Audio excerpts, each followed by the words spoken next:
ವಾಸವಿ ಅಮ್ಮನವ್ರ ಮೇಲೆ ಒಂದು 300 ಸಾಂಗ್ಸ್ ತನಕ ಬರೆದಿದ್ದೀನಿ. ಸೊ ಈ ಹಾಡು ತುಂಬ ವಿಶೇಷ ಆಯಿತು. ಅಮ್ಮನವ್ರ ಎಂಟೈರ್ ಜೀವನ ಚರಿತ್ರೆನ 7 ನಿಮಿಷದಲ್ಲಿ ಮಾಡೋಣ ಅಂತ ಅಂದ್ಕೊಂಡ್ವಿ. ನನ್ನ ಕ್ಲೋಸ್ ಫ್ರೆಂಡು ಹೇಮಾ ಶ್ರೀನಿವಾಸ್ ಅಂತ ದಾವಣಗೆರೆಯಿಂದ, ಎಕ್ಸಲೆಂಟ್ ಕೊರಿಯೋಗ್ರಫರ್ ಅವರು. ಸೊ ಅವ್ರನ್ನ ಅಪ್ರೋಚ್ ಮಾಡಿದೆ ನಾನು. ಸೊ ನಾವು ಎಂಟೈರ್ ಸಾಂಗು ದಾವಣಗೆರೆಯಲ್ಲಿ ಹೇಮಕ ಗೈಡ್ಲೈನ್ಸಲ್ಲಿ ನಾವು ಎಲ್ಲ ಶೂಟ್ ಮಾಡಿದ್ವಿ. ನನ್ನ ಹೆಸರು ಹೇಮಾ ಶ್ರೀನಿವಾಸ್, ನಾನು ದಾವಣಗೆರೆಯಿಂದ. ಶಿರೀಷಾ ಅವರ ಫ್ರೆಂಡ್ ಆದಮೇಲೆ ಅವರ ಹಾಡುಗಳನ್ನ ಮುಖಾಂತರ ನಾವು ವಾಸವಿ ಗಾನಾಮೃತದಲ್ಲಿ ಸಾಕಷ್ಟು ಹಾಡುಗಳನ್ನ ವಾಸವಿ ಹಾಡುಗಳನ್ನ ಕಲಿತಾ ಬಂದಿದ್ವಿ. ಈಗ ವಾಸವಿ ಜೀವನ ಚರಿತ್ರೆ ಅವರು ಬರೆದು ಕೊಟ್ಟಾಗ ಅವರ ಹಾಡು ಅದಕ್ಕೆ ಒಂದು ರೂಪ ರೇಖೆಗಳೆಲ್ಲ ತಂದು ಇಟ್ಟಿದ ಮೇಲೆ ನಾವು ಅದಕ್ಕೆ ನೃತ್ಯ ರೂಪದೊಂದಿಗೆ ನಾವು ಈ ವಾಸವಿ ಜೀವನ ಚರಿತ್ರೆಯನ್ನು ಶೂಟ್ ಮಾಡಿಸಿದ್ದೀವಿ. ಅದು ಎಲ್ಲರಿಗೂ ತಲುಪಿ ವಾಸವಿ ಅಮ್ಮನವರ ಮಹಿಮೆ ಮತ್ತಷ್ಟು ಈಗಿನ ಪೀಳಿಗೆಗೆ ಮತ್ತಷ್ಟು ಅವರು ತಿಳ್ಕೊಂಡಿದ್ದಲ್ಲಿ ನಮಗೆ ಭಾಳ ಸಂತೋಷ ಆಗತ್ತೆ. ಜೈ ವಾಸವಿ.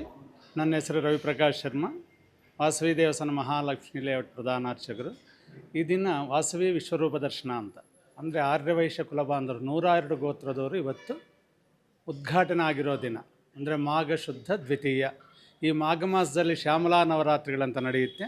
ಈ ದಿನದಲ್ಲಿ ಅಮ್ಮನವರು ಮಾಘ ಮಾಸ ಶುಕ್ಲಪಕ್ಷ 2ನೇ ದಿನ ಅವರು ಅಂತ ಒಂದು ವಿಶ್ವಕ್ಕೆ ತೋರಿಸ್ಕೊಂಡಿರೋ ದಿನ. ಪಾರ್ವತಿ ಅಂಶ ವಾಸವಿ ಕನ್ಯಕಾ ಪರಮೇಶ್ವರಿ, ಅವರು ಮದುವೆ ಆಗಿಲ್ಲ, ಅವರು ಕನ್ಯಕ, ಅದಕ್ಕೆ ಕನ್ಯಕಾ ಪರಮೇಶ್ವರಿ ಅಂತ ಹೇಳ್ತೀವಿ, ಪಾರ್ವತಿ ಅಂಶ. ಈ ದಿನ ಅವರು ವಿಶೇಷವಾಗಿ 600 ಗೋತ್ರ ಇರೋ ವೈಶ್ಯರಲ್ಲಿ 102 ಗೋತ್ರದವರು ಅಮ್ಮನವರಿಂದ ಬಂದು ಇವತ್ತು ಅಮ್ಮನವರು ತನ್ನ ವಿಶ್ವರೂಪವನ್ನು ದರ್ಶನ ಮಾಡಿರೋ ದಿನ ಮಾಘ ಶುದ್ಧ ವಿಧಿಯ. ಆಮೇಲೆ ಈ 5ನೇ ದಿನ ಬಂದು ಪಂಚಮಿ, ಶ್ರೀ ಪಂಚಮಿ ಅಂತ ಸರಸ್ವತೀ ದೇವಿ ಉದ್ಭವ ಆಗಿರೋದು. ಆಮೇಲೆ ಸಪ್ತಮಿ, ರಥ ಸಪ್ತಮಿ ಅಂತ. ಈ ಥರ ಶ್ಯಾಮಲಾ ನವರಾತ್ರಿಗಳು ಮಾಘ ಮಾಸದಲ್ಲಿ ನಡೆಯುತ್ತೆ. ನಮಗೆ 4 ನವರಾತ್ರಿಗಳಿರುತ್ತೆ. ಒಂದು ಆಷಾಢ ಮಾಸದಲ್ಲಿ ವಾರಾಹಿ ನವರಾತ್ರಿ, ಮಾಘ ಮಾಸದಲ್ಲಿ ಶ್ಯಾಮಲಾ ನವರಾತ್ರಿಗಳು, ಆಶ್ವೀಜ ಮಾಸದಲ್ಲಿ ದೇವಿ ನವರಾತ್ರಿಗಳು, ಉಗಾದಿಂದ ಶ್ರೀರಾಮನವಮಿ ತನಕ ಆಗೋದು ವಸಂತರಾಮ ನವರಾತ್ರಿಗಳು. ಈ ಥರ 4 ನವರಾತ್ರಿಯಲ್ಲಿ ಈ ಶ್ಯಾಮಲಾ ನವರಾತ್ರಿಯಲ್ಲಿ ವಿಶೇಷವಾಗಿ ಮಾಘ ಮಾಸ ಶಿಶಿರ ಋತುದಲ್ಲಿ ಅಮ್ಮ ಎಲ್ಲರಿಗೂ ವಿಶ್ವಕ್ಕೂ, ಇಂಡಿಯಾಗೆಲ್ಲ, ಭಾರತ ದೇಶಕ್ಕೆಲ್ಲ, ಪ್ರಪಂಚಕ್ಕೆಲ್ಲ, ಸಮಸ್ತ ವಿಶ್ವಕ್ಕನ್ನು ವಾಸವಿ ಮಾತಂದರೆ ಏನಂತ ಎಲ್ಲರಿಗೂ ಗೊತ್ತಾಗಿರೋ ಸುದಿನ ಇವತ್ತು ಮಾಘ ಶುದ್ಧ ವಿಧಿಯ. ಈ ದಿನದಲ್ಲಿ ಬೆಳಗ್ಗಿಂದ ಇಲ್ಲಿ ಅಮ್ಮನವರ ದೇವಸ್ಥಾನದಲ್ಲಿ ಮಹಾಸಂಕಲ್ಪ, ಅಂದರೆ ನಾವು ಯಾವ ದೇಶದವರು, ಯಾವ ರಾಷ್ಟ್ರದವರು, ಎಲ್ಲಿಂದ ಹುಟ್ಟೀವಿ, ಯಾವ ನಕ್ಷತ್ರ, ಇದೆಲ್ಲ ಸೇರಿ ಇವತ್ತು ಮಹಾಸಂಕಲ್ಪ. ತದನಂತರ ಅಮ್ಮನಿಗೆ ವಿಶೇಷವಾಗಿ ಅಭಿಷೇಕ, ಆಮೇಲೆ ಹೋಮ, ಜ್ಯೋತಿ ಪೂಜೆ. ಇವತ್ತು ಜ್ಯೋತಿ ಪೂಜೆ ಎಂಬುದೇ ವಿಶೇಷ. ಅಮ್ಮನವರು ಜ್ಯೋತಿಯಲ್ಲಿ ಕಾಣಿಸ್ತಾರೆ, ಅಂದರೆ ಮಕರ ಸಂಕ್ರಮಣದಲ್ಲಿ ಅಯ್ಯಪ್ಪ ಸ್ವಾಮಿ ಜ್ಯೋತಿ ಥರ ಹಿಂಗೆ ಕಾಣಿಸ್ತಾರೆ. ಇವತ್ತು ಜ್ಯೋತಿಯಲ್ಲಿ ಅಮ್ಮ ಆವಿರ್ಭಾವ ಆಗ್ತಾರಂತ ಶಾಸ್ತ್ರ ಹೇತುಕವಾಗಿರೋ ಬದ್ಧತೆ ಇದೆ ಅಮ್ಮನವರಿಗೆ. ಇವತ್ತು ಜ್ಯೋತಿ ಪೂಜೆ ಒಂದು, ಪೂರ್ಣಾಹುತಿ, ಮಹಾಮಂಗಳಾರತಿ, ಈ ಥರ ಇವತ್ತಿನ ವಿಶೇಷ. ಸಾಯಂಕಾಲದಲ್ಲಿ ಎಲ್ಲ ಮಹಿಳೆಯರು ಬಂದು ಅಮ್ಮನವರ ಮೇಲೆ ವಿಶ್ವಾಸದಿಂದ ಲಲಿತಾ ಸಹಸ್ರನಾಮ, ವಾಸವಿ ದೇವಿದ ಅಷ್ಟೋತ್ತರ, ಅವರವ್ರಿಗೆ ಏನೇನು ಬೇಕು ಅಮ್ಮನವ್ರನ್ನ ಕೇಳ್ಕೊಂಬೋ ದಿನ, ಅವರವ್ರ ವಂಶ ಬಗ್ಗೆ ಅವರು ಉದ್ಘಾಟನೆ ಮಾಡ್ಕೊಂಬೋ ದಿನ ಇವತ್ತು ಮಾಘ ಶುದ್ಧ ವಿಧಿಯ. ಈ ದಿನ ನಡೆದಿರೋ ಕಾರ್ಯಕ್ರಮಗಳೆಲ್ಲ ವಾಸವಿ ಮಾತು ಬಗ್ಗೆ, ಅಮ್ಮನವ್ರನ್ನ ಬೇಡಿದವರಿಗೆ. ಇವರು ಗಲಗಲ ಗೋದಾರಿ ಥರ ಸೀರಿಯಸ್ ಆಗಿರಲ್ಲ, ಗೌರಿ, ಸರಸ್ವತಿ, ಲಕ್ಷ್ಮೀ ಥರ ಇರಲ್ಲ. ಇವರು ಒಳಗಡೆ ಇರ್ತಾರಂತ ಗ್ಯಾರಂಟಿ ಇಲ್ಲ. ಪುರೋಹಿತರಿಗೆ ಮಾತ್ರ ಗೊತ್ತು. ಇವರು ರಾತ್ರಿ 11 ಆದಮೇಲೆ ಗರ್ಭಾಲಯದಲ್ಲಿ ಪುರೋಹಿತರಿಗೆ ಏನು ಬೇಕು ಅದು ಮಾಡೋ ತಾಕತ್ತಿರೋರು ವಾಸವಿ ದೇವಿ ಮಾತ್ರನೇ. ಅಮ್ಮನವ್ರನ್ನ ರಾತ್ರಿ ಹೊತ್ತು ನಾವು ಇಡಬೇಕಂದ್ರೆ ತುಂಬ ಕಷ್ಟ. ಇವರಿಗೆ ಅಲಂಕಾರ ಮಾಡೋದು ತುಂಬ ಹಿಂಸೆ. ಅವ್ರನ್ನ ಪ್ರಾರ್ಥನೆ ಮಾಡಿಕೊಂಡು ಅವ್ರ ಕಾಲು ಹಿಡ್ಕೊಂಡು, ದೇವಿ ನಿನ್ನ ಅನುಗ್ರಹದಿಂದನೇ ನಮ್ಗೆ ಅಲಂಕಾರ ಮಾಡೋಕ್ಕೆ ಸಾಧ್ಯತೆ ಅಂದ್ರೇ ಇಷ್ಟೆಲ್ಲ ಅಲಂಕಾರ ಬರೋದು. ನಾನು ಮಾಡಿನಂತ ಹೆಮ್ಮೆದಿಂದ ಹೇಳಿದ್ರೆ ಅರ್ಧ ಗಂಟೆಗೆ ಅಲಂಕಾರ ಎಲ್ಲ ಕೆಳಗೆ ಬಿದ್ದು ಬಿಡುತ್ತೆ. ಅದು ಅಮ್ಮನವರ ಆಶೀರ್ವಾದದಿಂದ ನಮ್ಮ ಕೈಗಳು ಒಂದು ಸಾಧನೆಯಿಂದ ಅವರಾಗಿ ಅವ್ರು ಮಾಡ್ಕೊಂಬ ಅಲಂಕಾರ. ನಾನು ಮಾಡೋ ಅಲಂಕಾರ ವಾಸವಿ ದೇವಿಗೆ ಯಾರಿಗೂ ಸಾಧ್ಯತೆ ಆಗಲ್ಲ. ಯಾವುದೇ ಅರ್ಚಕರಿಗೆ ಸಾಕ್ಷಾತ್ ಬ್ರಹ್ಮಸ್ಥಾನದಿಂದ ಬಂದರೂ ವಾಸವಿಗೆ ಅಲಂಕಾರ ಮಾಡೋದು ಸಾಧ್ಯತೆ ಇಲ್ಲ. ಅವರಾಗಿ ಅನುಗ್ರಹ ಮಾಡಿದ್ರೆ ನಾವಾಗೆ ನನ್ನ ಕೆಲಸ ಮಾಡೋಕ್ಕೆ ಈ ಜನ್ಮದಲ್ಲಿ ಒಂದು ಅವಕಾಶ ಸಿಗುತ್ತೆ. ವಾಸವಿ ದೇವಿಗೆ ಸೇವೆ ಮಾಡುವುದಂತೂ ಪುರೋಹಿತರಿಗೆ ತುಂಬ ಕಷ್ಟವಾಗಿರೋದು, ಅನಿತರ ಸಾಧ್ಯವಾಗಿರೋದು. ಯಾಕಂದರೆ ಇಲ್ಲಿ ಅಮ್ಮನವರು ಕನ್ಯಕೆ ಇದ್ದಂಗೆ ಒಂದು ಕಡೆ ನಿಲ್ಲಲ್ಲ. ಅವ್ರನ್ನ ಹಿಡ್ಕೊಂಡು ಒಂದು ಕಡೆ ಕೂಡಿಸ್ಬೇಕಂದ್ರೆ ತುಂಬ ಹಿಂಸೆ ಆಗಿರೋದು. ಸೊ ಅಮ್ಮ ಈ ದಿನ ಅವರಾಗಿ ಅವರು ಉದ್ಭವ ಆಗಿರೋ ದಿನ. ಯಾರೂ ನೀವು ಉದ್ಭವ ಆಗಿರ ಏನಂಬೋದಿಲ್ಲ, ಅವರಾಗಿ ಅವರ ಉದ್ಭವ ಆಗಿರೋ ದಿನ ಮಾಘ ಶುದ್ಧ ಇದೆ. ಈ ದಿನ ಯಾರಾದರೆ ವಾಸವಿ ಮಾತನ್ನು ಪ್ರಾರ್ಥನೆ ಮಾಡಿಕೊಂಡು ತಮ್ಮ ಮನಸ್ಸಿನಲ್ಲಿ ಏನೇನು ಸಂಕಲ್ಪಗಳಿದೆಯೋ ಅವೆಲ್ಲ ಖಂಡಿತ ನೆರವೇರುತ್ತೆ.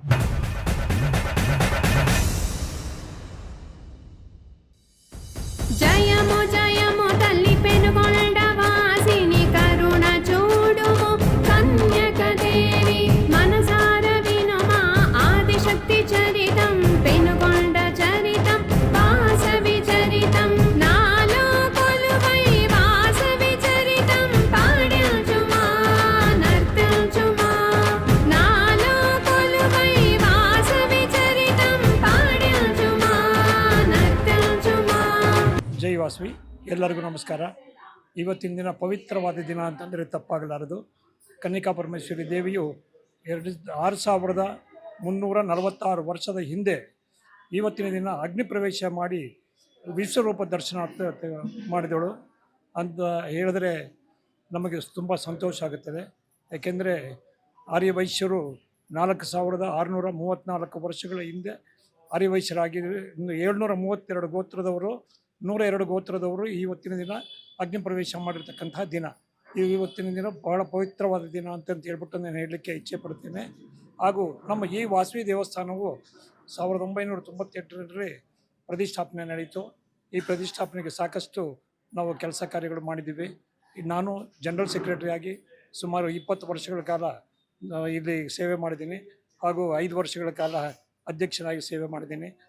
ನಮ್ಮ ದೇವಸ್ಥಾನದಲ್ಲಿ ಐತಿಹಾಸಿಕ ಒಂದು ಹಬ್ಬಗಳು ಆಚರಿಸಿದ್ದೀವಿ. ಏಕೆಂದರೆ ತುಂಬ ಹಬ್ಬಗಳು, ವಿಶೇಷವಾದ ಹಬ್ಬಗಳು ಸಿನಿಮಾ ಹೊತ್ತದಾಗ್ಬೋದು, ಅಥವಾ ವಾಸವಿ ಅಮ್ಮನವರ ಕೋಟಿ ಕುಂಕುಮಾರ್ಚನೆ ಆಗ್ಬೋದು, ಅಥವಾ ದಸರಾ ಹಬ್ಬಗಳೆಲ್ಲ ಪವಿತ್ರವಾದ ಒಂದು ಗಜಗೌರಿ ವ್ರತ ಆಗ್ಬೋದು. ಇಂಥ ವ್ರತಗಳೆಲ್ಲ ಆಚರಿಸಿದ್ದೀವಿ. ನಮ್ಮ ಪವಿತ್ರವಾದ ದೇವಸ್ಥಾನಕ್ಕೆ ಸಾಕಷ್ಟು ಜನ ಬರ್ತಾ ಇದ್ದಾರೆ. ಪ್ರತಿದಿನ 100 ಜನ ಬಂದು ಅಮ್ಮನವರ ಆಶೀರ್ವಾದ ತಗೊಂಡು ಹೋಗ್ತಾ ಇದ್ದಾರೆ. ಇನ್ನೂ ಅನೇಕ ಜನರು ಬರಬೇಕು, ನಮ್ಮ ದೇವಾಲಯಕ್ಕೆ ಬಂದು ಅವರು ಅಮ್ಮನವರ ಆಶೀರ್ವಾದ ತೆಗೆದುಕೊಂಡು ಹೋಗಲಿ ಅಂತ ಹೇಳ್ಬಿಟ್ಟು ಇಚ್ಛೆ ಪಡ್ತೇನೆ. ಜೈ ವಾಸವಿ. ಜೈ ವಾಸವಿ. ನಾನು ಕಾಶಿನಾಥ್ ಅಂತ ಈ ದೇವಸ್ಥಾನದ ಟ್ರಸ್ಟಿನ ಉಪಾಧ್ಯಕ್ಷರಾಗಿದ್ದೇನೆ. ನಾವು ಮತ್ತು ನಮ್ಮ ಕೃಷ್ಣ ಇಲ್ಲಿ ಎಲ್ಲರೂ ಫೌಂಡರ್ ಟ್ರಸ್ಟೀಸ್ ಆಗಿದ್ದೀವಿ ಇಲ್ಲಿರೋರು. ಇಲ್ಲಿ ನಾವು ಕೃಷ್ಣ ಅವ್ರು ಹೇಳ್ದಂಗೆ 98ರಲ್ಲಿ ಪ್ರಾರಂಭವಾಗಿ ಸಾಕಷ್ಟು ಫಿಲಾಂಥ್ರಫಿಕ್ ವರ್ಕ್ಗಳು ನಡೀತಾ ಇದೆ. ಆಮೇಲೆ ಇನ್ನೊಂದು ಹೇಳಬೇಕಂದ್ರೆ ಈ ದೇವಸ್ಥಾನದ ವಿಶಿಷ್ಟ ಏನಂದರೆ, ನೀವು ಎಲ್ಲ ದೇವಸ್ಥಾನ ನೋಡಿರ್ತೀರ, 270 degree vision of the god ಅಂತೀವಿ. ಇಲ್ಲಿ ಟೋಟಲ್ ನಮ್ಮ ದೇವಸ್ಥಾನದಲ್ಲಿ ಎಲ್ಲ ಗ್ಲಾಸು ಯಾವ ಕಡೆ ನಿಂತರೂ ತಾಯಿ ಕಾಣಿಸ್ತಾರೆ. ಯಾಕಂದರೆ ತಾಯಿ ಎತ್ತರದಲ್ಲಿರೋದ್ರಿಂದ ನಾವು ಯಾರು ನಿಂತರೂ ಯಾರಿಗೂ ದರ್ಶನ ಆಗಲ್ಲ, ನುಗ್ಲಾಗಬೇಕು ಅನ್ನೋದಿಲ್ಲ. ಹಾಲಿನ ಎಲ್ಲೇ ಯಾವ ಭಾಗದಲ್ಲಿ ನಿಂತರೂ ಅಮ್ಮನವರ ದರ್ಶನ ತುಂಬ ಚೆನ್ನಾಗಿ ಆಗುತ್ತೆ. ಹಾಗೂ ಸಾಕಷ್ಟು ಸಾಂಸ್ಕೃತಿಕ ಕಾರ್ಯಕ್ರಮಗಳು ಎಲ್ಲ ನಡೀತಾ ಇದೆ. ನಮ್ಮ ಮಹಿಳಾ ವಿಂಗ್ ಆಲ್ಸೋ ತುಂಬ ಸ್ಟ್ರಾಂಗ್ ಆಗಿದೆ. ಹಾಗೂ ಯೂತ್ ವಿಂಗು ಮತ್ತು ನಮ್ಮ ಸಮಿತಿಯವರು ಎಲ್ಲರೂ ಮಾಡಿ ಎಲ್ಲ ರೀತಿಯ ಕಾರ್ಯಕ್ರಮಗಳನ್ನು ಯಶಸ್ವಿಯಿಂದ ನಡೆಸ್ಕೊಡ್ತಾ ಇದ್ದಾರೆ. ಯಾಕಂದರೆ ರಿಪೀಟ್ ಮಾಡೋದಕ್ಕಿಂತ ಈ ರೀತಿ ಇದೆ. ಇಲ್ಲಿನ ಜನಗಳಿಗೆ, ನಮ್ಮ ಕುಲಬಾಂಧವರಿಗೆ, ಆರ್ಯವೈಶ್ಯ ಕುಲಬಾಂಧವರಿಗೆ ಇದು ವಿಶಿಷ್ಟವಾದ ದಿನ. ಯಾಕಂದರೆ ನಾವೆಲ್ಲ ಜನ್ಮ ನೀಡಿದ ದಿನ. ಅಂದರೆ ನಾವು ಅಗ್ನಿ ಪ್ರವೇಶದಲ್ಲಿ ಬಿದ್ದು ಬಂದಿರೋದಕ್ಕೆ 102 ಗೋತ್ರದವರಿಗೆ ಇದು ವಿಶೇಷವಾದ ದಿನ. ಜೈ ವಾಸವಿ.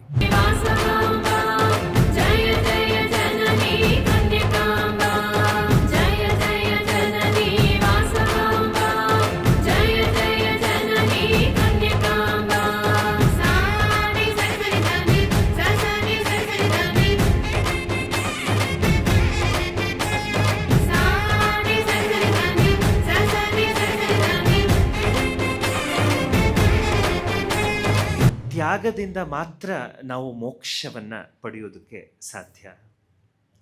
ಎಷ್ಟು ತ್ಯಾಗ ಇರುತ್ತೋ ನಮ್ಮ ಮನಸ್ಸಿನಲ್ಲಿ, ಹೃದಯದಲ್ಲಿ ಅಷ್ಟು ಆನಂದ ಇರುತ್ತೆ. ನಾವು ಈ ಒಂದು ಸಣ್ಣ ತತ್ವವನ್ನು ಅರ್ಥ ಮಾಡಿಕೊಂಡ್ರೆ ನಮ್ಮ ಜೀವನ ಆನಂದಮಯವಾಗಿರುತ್ತೆ. ನಾವು ಅಂದ್ಕೊಳ್ತೀವಿ, ನಾವು ಎಷ್ಟು ಇಟ್ಕೊಳ್ತೀವಿ, ನಾವೆಷ್ಟು ನಂದು ನಾನು ನನ್ನದು ಅಂತ ಅಂದ್ಕೊಳ್ತೀವಿ, ಅಷ್ಟು ನಾವು ಆನಂದವಾಗಿರ್ತೀವಿ ಅಂತ ಅಂದ್ಕೊಳ್ತೀವಿ. ಇಲ್ಲ, ನಾವು ಎಷ್ಟೆಷ್ಟು ತ್ಯಾಗವನ್ನು ಮಾಡಿದ್ರೆ ಅಷ್ಟಷ್ಟು ಆನಂದವಾಗಿರ್ತೀವಿ. ಅದು ನಿಮ್ಮ ಅನುಭವದಲ್ಲೇ ಇದೆ. ತಾಯಿ ಎಲ್ಲವೂ ನಂದು ಅಂತ ಇಟ್ಕೊಂಡ್ರೆ ಅವಳಿಗೆ ಏನೂ ಆನಂದ ಇರಲ್ಲ. ಎಲ್ಲವನ್ನೂ ಕೂಡ ನನ್ನ ಮಕ್ಕಳಿಗಾಗಿ ಅನ್ನುವಂಥದ್ದು ಇಡ್ತಾಳೆ. ಅದಕ್ಕೆ ಅವಳ ಹೃದಯದಲ್ಲಿ ಆನಂದ ಇರುತ್ತೆ, ತ್ಯಾಗ. ತಂದೆ ಎಷ್ಟು ದುಡಿದು ಕಷ್ಟಪಟ್ಟರೂ ಕೂಡ ಎಲ್ಲವೂ ನಂದು ಅಂತ ಇಟ್ಕೊಂಡ್ರೆ ಆತನಿಗೆ ಯಾವ ಆನಂದವೂ ಇರೋದಿಲ್ಲ. ಎಲ್ಲವೂ ಕೂಡ ನನ್ನ ಮನೆಯವರಿಗೆ, ನನ್ನ ಮಕ್ಕಳಿಗೆ ಅನ್ನುವಂಥ ಯಾವಾಗ ಆ ತ್ಯಾಗವನ್ನು ಮಾಡ್ತಾನೋ ಆವಾಗ ಆ ಹೃದಯದಲ್ಲಿ ಆನಂದ ಇರುವಂಥದ್ದು.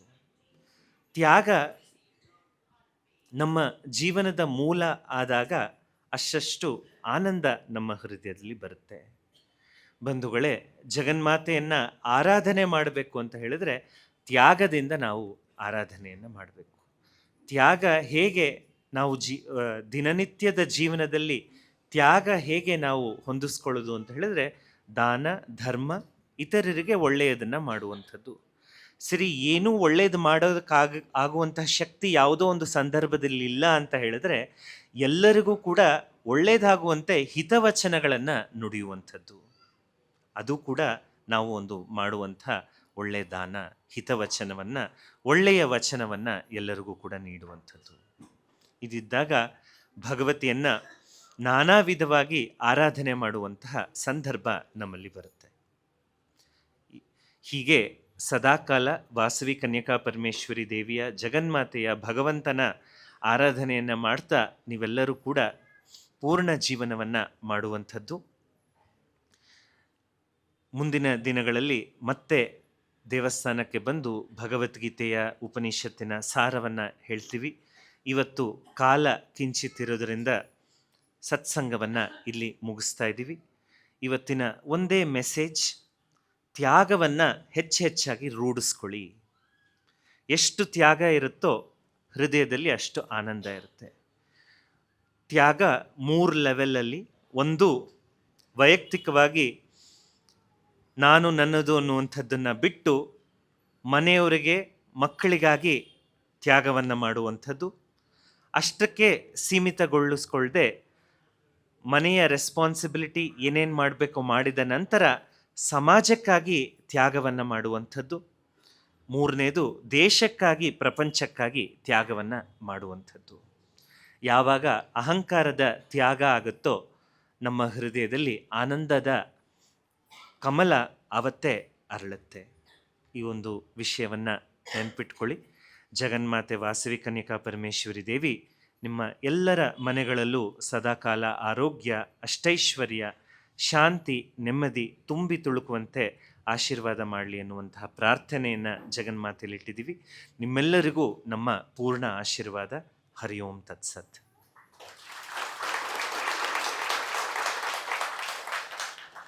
ಮಹಾಲಕ್ಷ್ಮೀಪುರ ಶ್ರೀ ವಾಸವಿ ಸೇವಾ ಸಮಿತಿ ಟ್ರಸ್ಟಿಗೆ